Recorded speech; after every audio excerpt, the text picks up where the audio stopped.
ঘটনাটি 2016 সালে ঘটে যাওয়া এক চাঞ্চল্যকর সত্য ঘটনা। কলেজ থেকে বেশ কিছু শিক্ষার্থী তাদের বাৎসরিক ক্যাম্পেইন ট্রিপের জন্য ইন্দোনেশিয়ার কোনো একটি গহীন গ্রামে প্রবেশ করে। তারা উক্ত গ্রামে প্রবেশের পর তারা এমন কিছু ঘটনার সম্মুখীন হয় যা এখনো তাদের তাড়া করে বেরোচ্ছে। এমনকি তাদের ভেতর থেকে একজন শিক্ষার্থী আজ পর্যন্ত কোনো হদিসই মেলেনি। উক্ত গ্রামে শিক্ষার্থীরা প্রবেশের পর শুরু থেকেই তাদের প্রত্যেকের সাথে আলাদা আলাদা কিছু ভয়ানক ঘটনা ঘটে।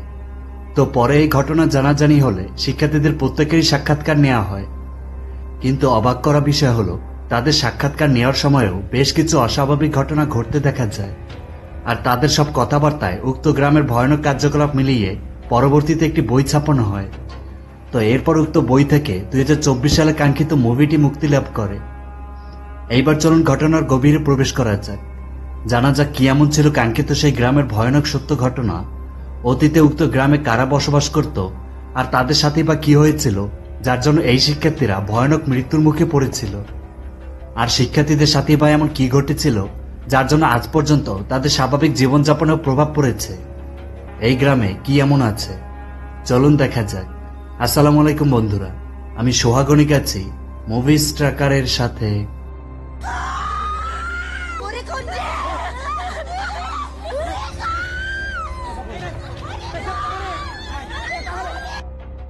এই ছেলেটির নাম মিক। তার সাক্ষাৎকার নিচ্ছেন একজন বই লেখক। বই লেখক জানতে চান মিকোর বন্ধুদের সাথে আসলে কি হয়েছিল। তো মিকো তখন আজকের ঘটনার শুরু থেকে লেখককে বলে। সময়টা ছিল 2016 সাল। মিকো তাদের কলেজের স্কাউট গ্রুপের প্রধান ছিল। তারা স্কাউট থেকে প্রতি বছর ক্যাম্পেইন ট্রিপে কোনো একটা জায়গায় যায়। সেখানে গিয়ে তারা বিভিন্ন কার্যক্রম, অর্থাৎ একজন আরেকজনকে সহযোগিতা করা, বিপদে পড়লে তার মোকাবেলা, কোনো এলাকা বা এলাকাবাসীকে সহযোগিতা করা, সাথে বিভিন্ন দুর্যোগময় জায়গায় কিভাবে টিকে থাকতে হয়, এইসব বিষয়ে আসলে তাদের প্রশিক্ষণই মূলত ক্যাম্পিং ট্রিপ। তো মিকো একটা ডায়েরি খুলে সেখানে তাদের ক্যাম্পিং ট্রিপের কিছু ছবি দেখায়। তখন সে বলে তারা তাদের ক্যাম্পিং ট্রিপের জন্য একটা জায়গা খুঁজেছিল, এমন একটি জায়গা যেখানে বাইরের লোকজন খুবই কম যায়। তো তারা তেমন একটি জায়গাও পেয়েছিল। মিকো তখন এও বলে কিন্তু তারা বুঝতে পারেনি যে সেখানে এমন কিছু ঘটবে যা তাদের জীবনকে বদলে দিবে। এরপর মিকো ডায়েরিতে একটা মেয়ের ছবি দেখিয়ে বলে ওর নাম রিনি। যদি জানতাম ওর এমন পরিণতি হবে তাহলে তাকে কখনোই যেতে দিতাম না। তো এরপর ঘটনা শুরু থেকে চলে আসে। তো এই মেয়েটির নামে রিনি, মুভির প্রধান একটি চরিত্র। তার সাথে তার বান্ধবী নালা। এইখানে তাদের কলেজের স্কাউট গ্রুপ থেকে ট্রেনিং দেওয়া হচ্ছে, কারণ তারা খুব শীঘ্রই ক্যাম্পিং ট্রিপে বের হবে। তো এই ক্যাম্পিং ট্রিপের জন্য শিক্ষার্থীরা খুবই খুশি। অন্যদিকে মিকোকে দেখা যায়। মিকোর সাথে রয়েছে চন্দ্রা, সাথে তাদের গ্রুপের একজন প্রশিক্ষক হেরু। তারা তিনজন এসেছে তাদের ক্যাম্পিং ট্রিপের জায়গা পরিদর্শন করতে। এটা ইন্দোনেশিয়ার কোনো এক গহীন গ্রাম। এই জায়গায় তারা ক্যাম্পিং করবে, তাই আগে থেকেই উক্ত জায়গার ব্যাপারে খোঁজখবর নিতে হয়। আর তাই রাতের বেলা তারা তিনজন এসেছে এই গ্রামের গ্রাম প্রধান দাদু সান্টোর সাথে কথা বলতে। গ্রাম প্রধান তখন বলেন, আমি আগেও বলেছি না, আর এখনো বলছি না, তিনি মিকোদের এই গ্রামে ক্যাম্পিং এর অনুমতি দিবেন না। তো হেরু তখন সান্টোকে অনেক বুঝিয়ে বলে সে নিজে সবার খেয়াল রাখবে, কারো কোনো সমস্যা হবে না, সে নিজে এর প্রতিশ্রুতি দিচ্ছে। আর কেউ কোনো সমস্যাও করবে না, এটা কেবল 3 দিনের জন্য। তো তারা গ্রাম প্রধানকে অনেক কষ্টে রাজি করায়। কিন্তু দেখা যায় গ্রাম প্রধানের মুখে কেমন জানি একটা ভয়ানক চিন্তার ছাপ পড়ে রয়েছে। এইদিকে মিকোরা কলেজে এসে সে তাদের ধারণকৃত ছবিগুলো বাকি শিক্ষার্থীদের দেখায়। তারা এবার এই জায়গায় ক্যাম্পিং ট্রিপে যাবে, আর এই জায়গার নাম ওয়ানা আলুস। তো শিক্ষার্থীরা সবাই বেশ খুশি। তবে মিকো তখন এটাও জানিয়ে দেয় উক্ত জায়গায় একটা নিষিদ্ধ এলাকা রয়েছে। তো ওই জায়গায় কেউ প্রবেশ করতে পারবে না, এটা এক প্রকার হুঁশিয়ারি সংকেত। তাদের কথা বলার মাঝেই নালা মোবাইল থেকে অনলাইনে ওই জায়গার ব্যাপারে একটু ঘেটে দেখে। সে তখন রিনিকে দেখায় আর বলে ওই জায়গা একটা ভৌতিক জায়গা, আর স্থানীয়রা নাকি ওই জায়গা আগে বন্ধ করে দিয়েছিল। তবে রিনি তার কথার তেমন একটা গুরুত্ব দেয় না। তো সব মিলিয়ে তারা যাওয়ার জন্য প্রস্তুতি নিচ্ছে। তাদের এই ট্রিপে তারা একটা বিশেষ নাটক প্রদর্শন করবে, যেটা রিহার্সাল তারা আগে থেকে করে নিচ্ছিল। আর তাদের এই নাটকের নির্মাতা ছিল হেরু। তো হেরুই নাটকের সবার চরিত্র নির্ধারণ করে দেয়, সাথে সংলাপ এবং কার্যকলাপও সে নিজেই ঠিকঠাক করে দেয়। আর এই নাটকে রিনিকে দেয়া হয় রোরোপুচি নামের একটা চরিত্র। এই রোরোপুচিকে সেটা পরে জানা যাবে। যাই হোক, তো এরও 2 দিন বাদে মিকোরা 4 জনে একটা ছোট দল নিয়ে সেই কাঙ্ক্ষিত গ্রামে আসে। গ্রাম প্রধান সহ তারা তাদের সেই ক্যাম্প করার জায়গায় আসে। এরপর গ্রাম প্রধান ক্যাম্পের যে জায়গা রয়েছে সেই জায়গা সহ আশেপাশে বেশ কিছু জায়গায় কিছু তন্ত্রমন্ত্র পরে কোনো একটা জিনিস গর্ত করে মাটি চাপা দিয়ে দেন। তিনি তখন মিকোদের বলেন, ধরো আমরা অন্য কারো বাড়িতে বেড়াতে যাচ্ছি, কিন্তু আমরা জানি না যে যার বাড়িতে যাচ্ছি সে খুশি কিনা। এই জায়গাটিও ঠিক সেই রকমই। এটার মাধ্যমে এইখানে থাকা অতীতের কিছু লোকদের অনুমতি নিতে হবে, যারা আমাদের আগে এইখানে বসবাস করত, তাই এই কাজ করা। এটা হলো তাদের খুশি করা, তাদের অনুমতি নেয়া। তো গ্রাম প্রধান তাদের এইটুকুই বলেন। তবে কারা অতীতে বসবাস করত, কাদের খুশি করার কথা বলা হচ্ছিল, এইসব বিষয়ে তিনি আর কিছু বলেন না। তো এই বিষয়টা মিকো বাকিদের বলতে চায়। তখনই দেখা যায় মিকোদের থেকে কিছুটা দূরে অন্ধকারে একটা ছায়ামূর্তি পাশে সরে যায়। বিষয়টা মিকো কিছুটা খেয়াল করে সেখানে যায়, তবে তখন সেখানে কাউকেই দেখে না। তো পরের দিন মিকোদের বাকি টিম মেম্বার গ্রুপ ফাইনালি সবাই গাড়ি করে উক্ত গ্রামে প্রবেশ করে। গাড়ি থেকে নেমে রিনির অবস্থা খারাপ হয়ে যায়, সে ঠিক থাকে না, বমি করে দেয়। এরপর সবাই আস্তে আস্তে কাঙ্ক্ষিত গ্রামে প্রবেশ করে। তাদের টিমের শিক্ষার্থীরা সংখ্যায় অনেক, তাই আলাদা আলাদা গ্রুপ ভাগ হয়ে তাদের কাজ করতে হবে। গ্রামে প্রবেশের মাঝে একটা ছোটখাটো ভাঙা সাঁকোর উপর দিয়ে যেতে হয়। রিনি সাঁকো পার হওয়ার সময় দূরে কিছু একটা দেখে থমকে দাঁড়িয়ে পড়ে। এরপর তারা আবার যাত্রা শুরু করে। এক পর্যায়ে সকল টিম মেম্বাররা তাদের কাঙ্ক্ষিত ক্যাম্পে পৌঁছে যায়। তবে এইখানে এসেই রিনি কেমন জানি শুরু থেকেই একটি অস্বস্তি বোধ করছিল। এরপর সব টিম মেম্বাররা একসাথে লাইনে দাঁড়িয়ে পড়ে। সবাই খুব খুশি। মেকো সবাইকে জানায় সর্বপ্রথম তারা এখন প্রার্থনা দিয়ে তাদের ক্যাম্পিং এর কাজ শুরু করবে। তাই সবাই চোখ বুজে প্রার্থনা শুরু করে। তখন আবার দেখা যায় রিনি কেমন জানি অস্বাভাবিক কিছু একটা অনুভব করে। তার সামনেই খোলা চুলে কাউকে দাঁড়িয়ে থাকতেও দেখা যায়। তো তখনই রিনি কেমন জানি বেশ ভয় পেয়ে নিচে পড়ে যায়। এটা দেখে বাকি টিম মেম্বাররা তো বেশ অবাক। তো এরপর রিনি ক্যাম্পে এসে বিশ্রাম নেয়। নালা তখন রিনির কাছে এসে জানতে চায় সে আসলে কি দেখেছে, কিন্তু রিনি নালাকে কিছুই বলে না। তবে নালা জানায় সে আগে থেকে জানতো এই জায়গা ভুতুড়ে, সুতরাং তাদের সাবধানে থাকতে হবে। অন্যদিকে এই মেয়েটির নাম লিডিয়া।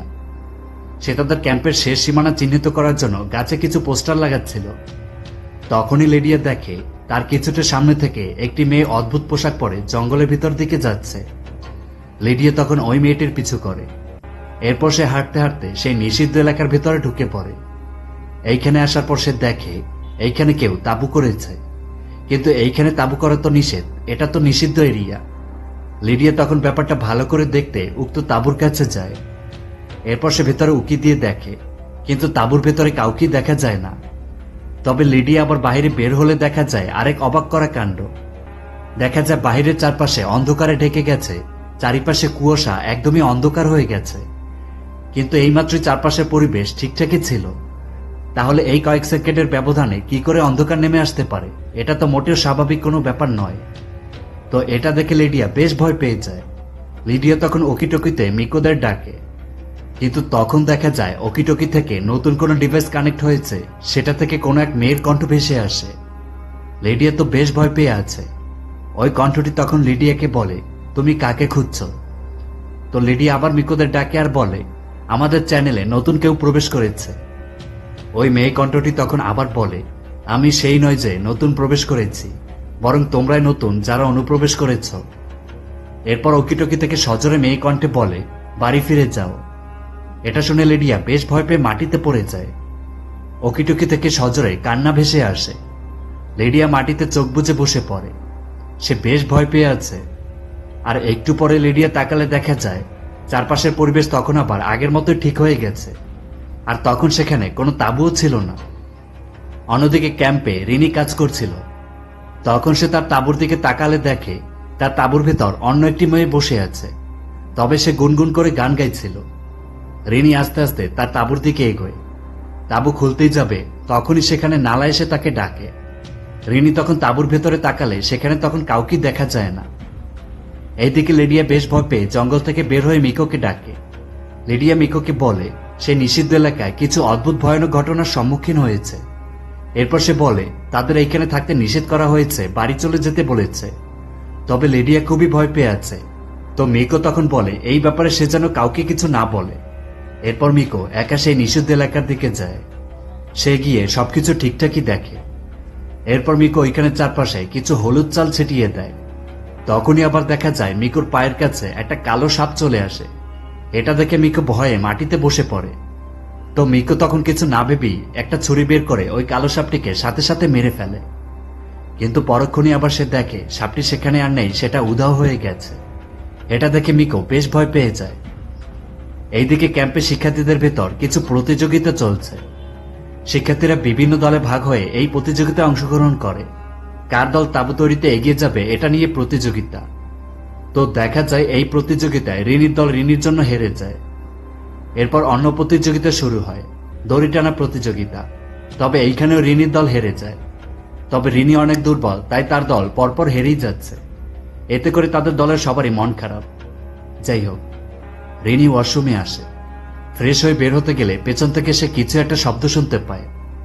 তখন সে ওয়াশরুমের ভেতর থেকে কারো কান্নার শব্দ শুনতে পায়। তো রিনি তখন ওয়াশরুমের সামনে এসে কেউ আছে কিনা সেটা জানতে চায়। তবে কারোরই কোনো সারা শব্দ নেই। সে তখন ওয়াশরুমের দরজা খুলে দেখে, কিন্তু ভেতরে কাউকে না দেখে রিনি বেশ ভয় পেয়ে সেখান থেকে দৌড়ে বের হতে গেলে ওইখানে থাকা আয়নায় সে একটি মেয়ের প্রতিবিম্ব দেখতে পায়। পেছনে তাকালে কাউকেই দেখা যায় না। তবে রিনি তখন ওয়াশরুমের সামনে মেয়েদের একটি আংটি দেখতে পায়। এরপর সে গিয়ে উক্ত আংটিটি হাতে নেয়। আর তখনই আচমকাই একটা কালো সাপ এসে রিনির হাতে কামড় বসিয়ে দেয়। রিনি মারাত্মক ভয়ে সেখান থেকে চলে আসে।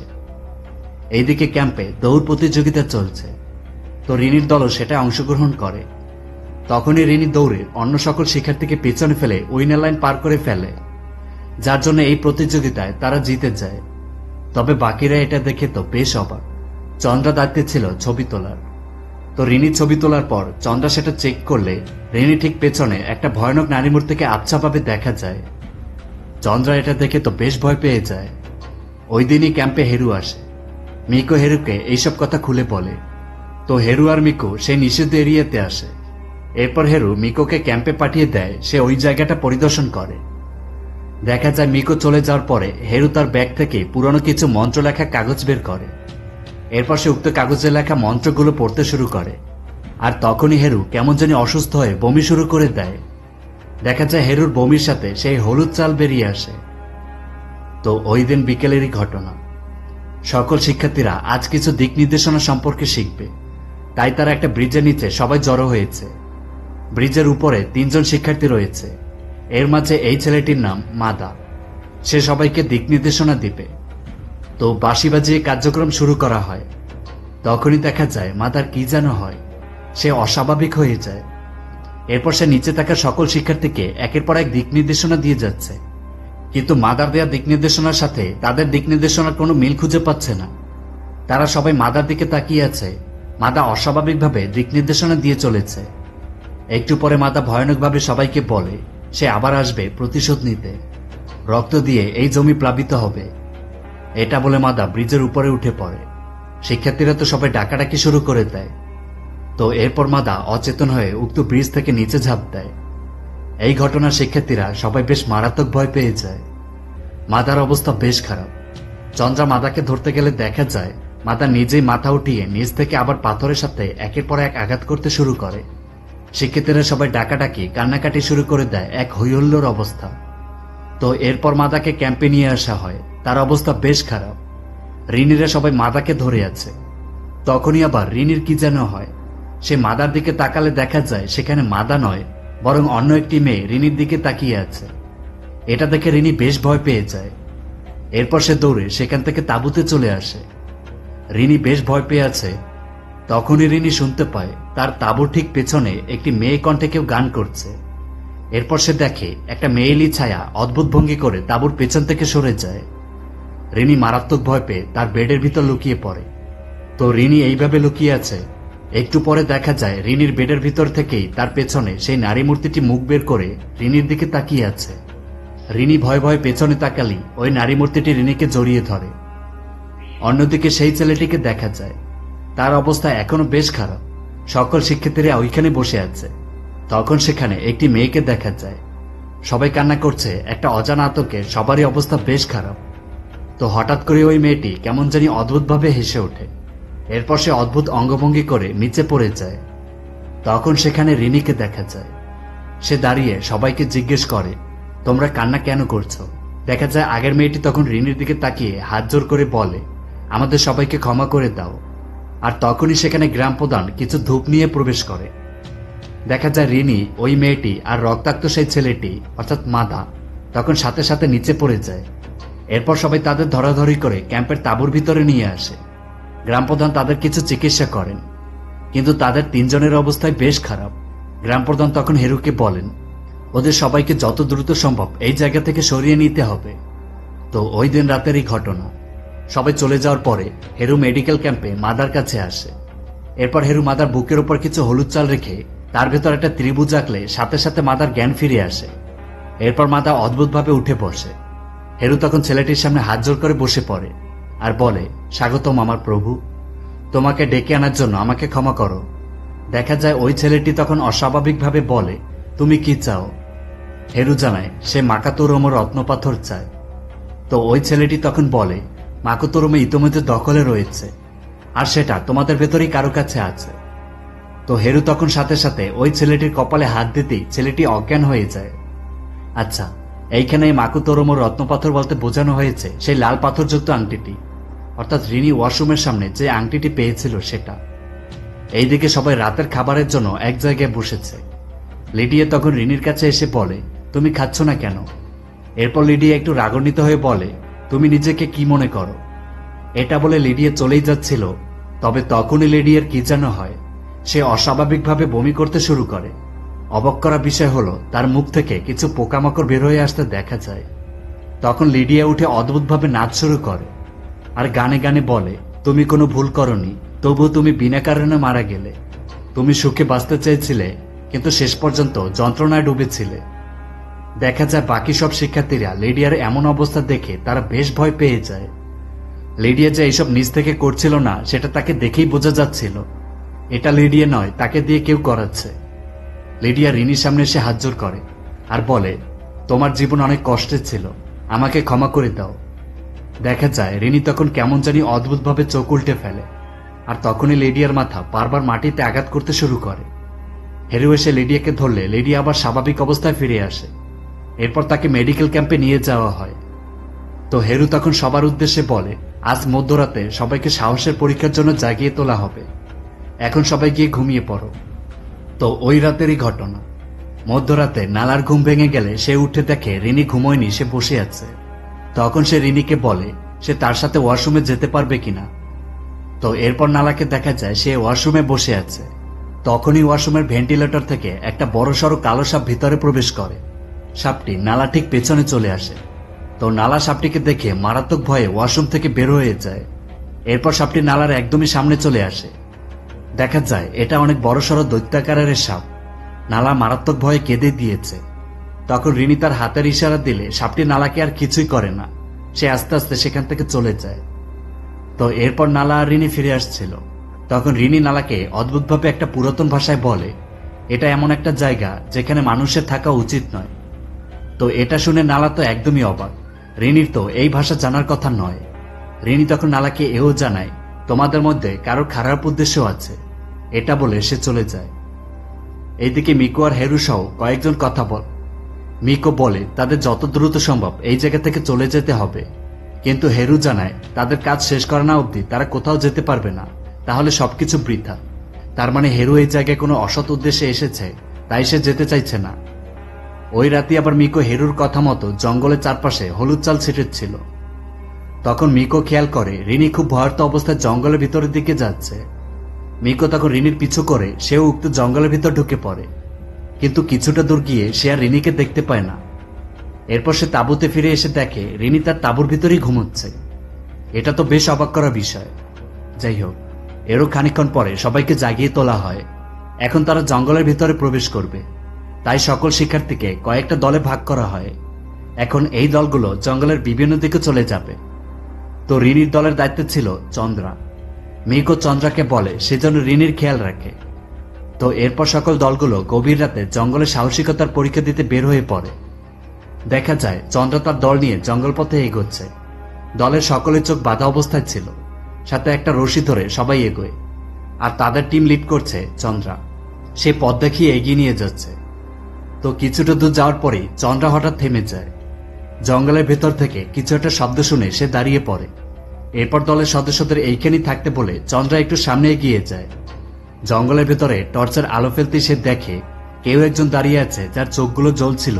তবে লোকটি কোনো সাধারণ মানুষ নয়, দেখে মনে হচ্ছে অনেক পুরনো কোনো রাজার সৈন্য, হাতে ঢাল আর বর্শা নিয়ে দাঁড়িয়ে আছে। তো এটা দেখে চন্দ্রা মারাত্মক ভয় পেয়ে যায়।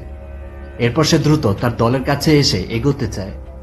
তবে তখন আবার সে দেখে তার দলের ঠিক পেছনেই কয়েকজন সৈন্য দাঁড়িয়ে তার দিকেই তাকিয়ে আছে। চন্দ্রা আর দেরি করে না, রশি টেনে তার দলের শিক্ষার্থীদের নিয়ে দ্রুত সেখান থেকে এগোয়। তবে তখন রিনি এর সামনে এগোয় না, সে ওইখানেই দাঁড়িয়ে পড়ে। চন্দ্রা তার দলের সবাইকে নিয়ে একটা সেফ জোনে চলে আসে। এরপর সবাই চোখের কাপড় সরিয়ে দেখে তাদের ভেতর থেকে একজন নিখোঁজ, তার মানে রিনি। চন্দ্রা তখন মিকোকে জানিয়ে দেয়। এরপর চন্দ্রার দলের বাকি সদস্যরা সবাই আলাদা আলাদা হয়ে রিনিকে খুঁজতে বেরিয়ে পড়ে। নালাও রিনিকে খুঁজছে। তবে একটু পরে নালার টর্চের লাইটের কি যেন হয়, সেটা আর জ্বলছে না। নালা হোঁচট খেয়ে মাটিতে পড়ে যায়। তখন লাইট ঠিক হলে সে দেখে সে একটা পুরনো কবরের পাশে পড়ে আছে। আর তখনই নালার ঠিক পেছনে দাফনে কাপড় মোড়ানো এক ভয়ানক কাউকে দাঁড়িয়ে থাকতে দেখা যায়। নালা পেছনে ঘুরতেই ওই ভয়ানক নারী মূর্তিকে দেখে সে মারাত্মক ভয় পেয়ে সজোরে চিৎকার করে। এইদিকে চন্দ্রা রিনিকে খুঁজতে খুঁজতে সে নিষিদ্ধ এলাকায় এসে দেখে হেরুকে একটা বড়সড় সাপ পেঁচিয়ে ধরে আছে। তবে হেরু কিছু একটা তন্ত্রমন্ত্র করছিল সেইখানে বসে।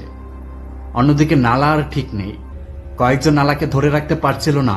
নালা শুধু চিৎকার করে বলে, আমার কাফন কোথায়? এটা বলতে বলতে নালা পাগল প্রায় অবস্থা। তো চন্দ্রারা দ্রুত সেখানে এসে নালাকে ধরে ক্যাম্পে নিয়ে আসে। সব শিক্ষার্থীরা ভয়ে নাজেহাল অবস্থা। নালা এখনো চিৎকার করে বলে তার কাফন কোথায়।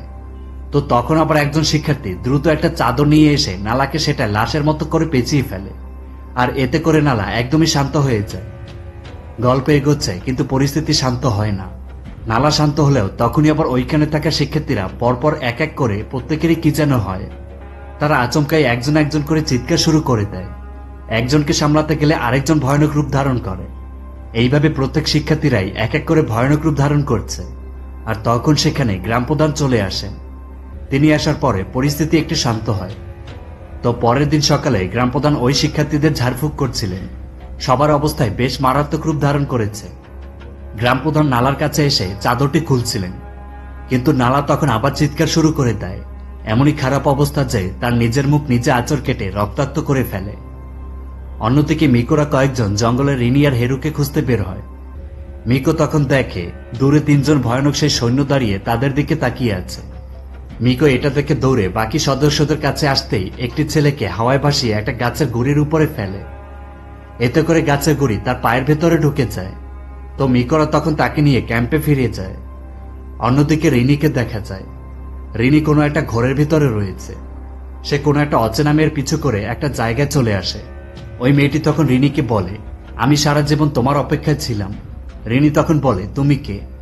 ওই মেয়েটি তখন বলে, আমি রোরো পুত্রী। আমি এতকাল লুকিয়েছিলাম। তুমি যে সৈন্যদের দেখেছ তারা আমাকে খুঁজে বেরোচ্ছে, কারণ আমি প্রতিশোধের জন্য তাদের রাজাকে মেরে ফেলবো এই ভয়ে। আচ্ছা, এই রোরপুত্রের চরিত্রই কিন্তু হেরু রিনিকে দিয়েছিল তাদের নাটককে, আর তাদের এই নাটকের নির্মাতাই ছিল কিন্তু হেরু। তার মানে এই সবকিছু হেরু আগে থেকেই জানত। রিনি তখন তার হাতের আংটিটি খুলে ফেলতে চায়। ওই রোরপুত্রী তখন বলে, এই আংটিটি সবকিছু নিয়ন্ত্রণ করতে পারে, এটি তোমার সকল ইচ্ছা পূরণ করতে পারে। তো এরপর ওই মেয়েটি বলে, আমি চাই তুমি আমাকে আমার প্রতিশোধ নিতে সাহায্য করো। তো রিনি জানতে চায় কিসের প্রতিশোধ। ওই রোরপুত্রী তখন বলে, তোমরা যে নাটকটি পরিবেশন করতে যাচ্ছ সেটা আমার জীবনেরই গল্প। এরপর সে বলে, আমি একজন হতভাগ্য রাজকুমারী, কারণ আমাকে বিশ্বাসঘাতকতা করে হত্যা করা হয়েছে। রাজপুত্র আমার সাথে বিশ্বাসঘাতকতা করেছে, এরপর আমাকে বিনা কারণে হত্যা করা হয়। তো তোমাকে এখন তোমাদের নাটকের মাধ্যমেই এই রাজপুত্রকে হত্যা করতে হবে। আর তোমাদের ভেতরে লুকানো রয়েছে আমার বিশ্বাসঘাতক সেই রাজপুত্র। তো এরপর দেখা যায় রিনি আর হেরু জঙ্গলে আলাদা আলাদা জায়গায় পড়ে আছে। মিকো তাদের খুঁজে পায়। এরপর তারা তাদের ক্যাম্পে ফিরে আসে। আর আজ রাতেই তাদের সেই নাটক পরিদর্শনের রাত। রিনিকে রোরপুত্রে সাজানো হয়। হেরু সবকিছু নিয়ে তৈরি, সে গল্প বলবে আর বাকিরা সেই অনুসারে নাটক পরিবেশন করবে। কিন্তু এইখানে রাজকুমার হওয়ার কথা ছিল হেরুর, কিন্তু সে এটা করবে না। তখনই দেখা যায় রিনির কি যেন হয়, তার চোখ উল্টে যায়। এদিকে হেরু তার গল্প বলতে শুরু করে, আর সেই গল্প অনুসারে রোরপুত্রে রিনি আর রাজপুত্র দেওয়া হয় মিকোকে। তো গল্প অনুসারে রোরপুত্রী আর রাজপুত্রের ভেতর একটা প্রেম হয়, কিন্তু তাদের এই প্রেম ভালোবাসা রাজা মেনে নেয় না, যার জন্য রোরপুত্রীকে রাজা সৈন্যবাহিনী ধরে এনে রাজার কাছে সঁপে দেয়। এরপর রাজা রোরপুত্রীকে হত্যা করতে বলে। তো রাজপুত্র তখন এই রোরপুত্রীকে বিনা কারণে হত্যা করে ফেলে। তবে এখন এই গল্পে ঠিক এর উল্টোটা হয়। রাজপুত্র অর্থাৎ মিকো রিনিকে ছুরি দিয়ে হত্যা করতে গেলে রিনি ওই ছুরি ধরে ফেলে। এরপর ওই ছুরি দিয়ে রিনি সত্যি সত্যি রাজপুত্র অর্থাৎ মিকোকে আঘাত করে, অর্থাৎ এখানে মিকো আঘাতপ্রাপ্ত হয়। তখনই দেখা যায় শিক্ষার্থীদের মাঝে এক আতঙ্কের সৃষ্টি হয়। এক একজন ঠিক আগের মতোই আচরণ করতে শুরু করে। তখনই হেরু রিনির সামনে আসলে রিনি তখন স্বাভাবিক অবস্থায় ফিরে আসে। রিনি দেখে মিকোকে সে আঘাত করেছে, মিকোর অবস্থা খারাপ, কিন্তু এইখানে তো হেরুর থাকার কথা। তখনই দেখা যায় রিনির পেছনে সেই রোরপুত্রী দাঁড়িয়ে আছে। এইদিকে ওইখানে থাকা সকল শিক্ষার্থীদের অবস্থা বেশ মারাত্মক রূপ ধারণ করেছে। তো মিকো তখন রোরপুত্রীর কাছে গিয়ে হাত জোর করে বলে, আমি আমার কাজ সম্পন্ন করেছি, এখন আমাকে সেই মাকোতরুমোর রত্নপাথর দিন। তো রোরপুত্রী তখন রিনির দিকে হাত দিয়ে দেখিয়ে দেয়। হেরু তাকিয়ে দেখে রিনির হাতে সেই রত্নপাথর আংটিটি রয়েছে। হেরু তখন রিনিকে আংটিটি তাকে দিতে বলে, কিন্তু রিনি তখন আর হেরুকে আংটিটি দেয় না। সে দৌড়ে সেখান থেকে পালাতে চায়, কিন্তু হেরু এসে রিনিকে ধরে ফেলে। তো রিনি তখন আংটিটি ওইখানে থাকা আগুনের ভেতরে ছুঁড়ে মারে, যার ফলে ওইখানে থাকা সকল শিক্ষার্থীরা আবার স্বাভাবিক অবস্থায় ফিরে আসে। আগুন নিভে যায়, সবাই এখন শান্ত, পরিস্থিতি ঠিক হয়ে গেছে। পরের দিন সবাই গাড়িতে করে এই অভিশপ্ত গ্রাম ত্যাগ করে, কিন্তু সবাই তাদের সাথে ফিরে গেলেও হেরুকে তারা আর কোনোদিন খুঁজে পায় না। হেরু ওই রাতের পর থেকে নিখোঁজ। তবে রিনি এখন সেই ভয়ানক গ্রামে প্রতি বছর যায়। সে ওই গ্রাম কেন জানি ছাড়তে পারে না। আর মুভির শেষে হেরুকে দেখা যায় সে পাগল হয়ে জঙ্গলে বসে আছে। আর মুভিটি এইভাবেই শেষ হয়। তারপর মুভিটি কেমন লাগলো আপনাদের কাছে কমেন্টে জানিয়ে দিন, আর পরবর্তীতে কি ধরনের মুভি দেখতে চান সেটাও জানাবেন। ভালো থাকবেন সবাই, আজ এ পর্যন্তই, আল্লাহ হাফেজ।